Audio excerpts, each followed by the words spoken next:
نحمده ونصلي على رسوله الكريم أما بعد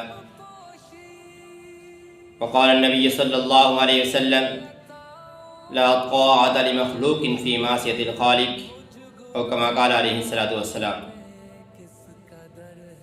رسول اللہ صلی اللہ علیہ وسلم نے ارشاد فرمایا مخلوق کی اطاعت خالق کی نافرمانی میں جائز نہیں ہے۔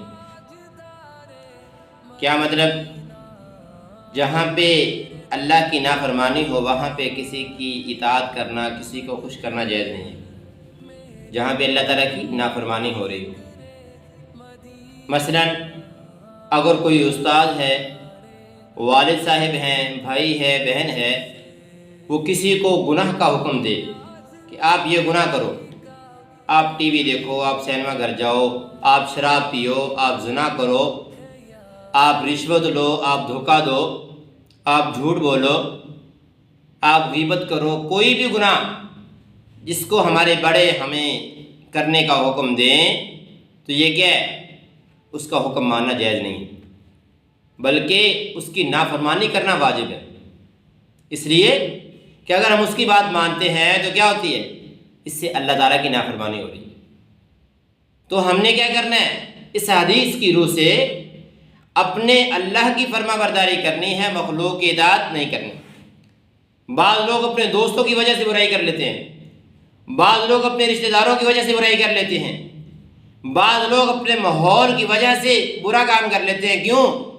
یار وہ ناراض ہو جائیں گے، یار دوست ان کے ساتھ جانا تھا شراب پینے کے لیے، اگر میں نہ جاتا وہ ناراض ہو جاتے، انہوں نے ڈانس پارٹی میں جانا تھا، وہ جا رہے تھے، میں نہ جاتا تو کیا ہوتے؟ وہ غصے ہو جاتے۔ اور اسی طریقے سے اگر کوئی آدمی کسی گناہ میں لگا ہوا ہے اور وہ کہتا ہے تو آپ بھی گناہ کرو تو کیا ہے؟ اگر ہم اس کی بات نہیں مانیں گے تو کیا سمجھے ہے کہ اس کے دوستی سچی نہیں ہے۔ تو یہ ساری چیزیں ایسی ہیں کہ جو رحمان کو غصہ دلانے والی ہیں، اللہ تعالیٰ کو غصہ دلانے والی ہیں۔ اللہ تعالیٰ کی نافرمانی کسی طریقے سے کسی حال میں بھی جائز نہیں ہے۔ ہاں ایسے کام کہ جس میں اللہ کی بھی فرما برداری ہو، اس میں والدین کی فرما برداری، اپنے اساتذہ کی فرما برداری کرنا جائز ہے، بلکہ بعض جگہ واجب ہوتی ہے۔ مثال کے طور پر ایک آدمی نماز پڑھ رہا ہے، نماز پڑھتے ہوئے حدیث میں آتا ہے کہ آپ صلی اللہ علیہ وسلم نے فرمایا کہ میں اپنی والدہ سے اتنی محبت کرتا، اتنی فرما برداری اختیار کرتا کہ اگر میں نماز کی نیت باندھ لیتا اور میری والدہ کہتی کہ اے محمد، تو میں فوراً نماز چھوڑ کے ان کی بات سنتا۔ تو اگر والدین کو کام ہے اور وہ آپ کو کہتے ہیں کہ میری بات سنو تو آپ پر نماز چھوڑنا واجب ہو جاتا ہے اگر کام ضروری ہو۔ اللہ تعالیٰ سے دعا ہے اللہ تعالیٰ ہمیں اپنے فرما برداری اختیار کرنے کی توفیق عطا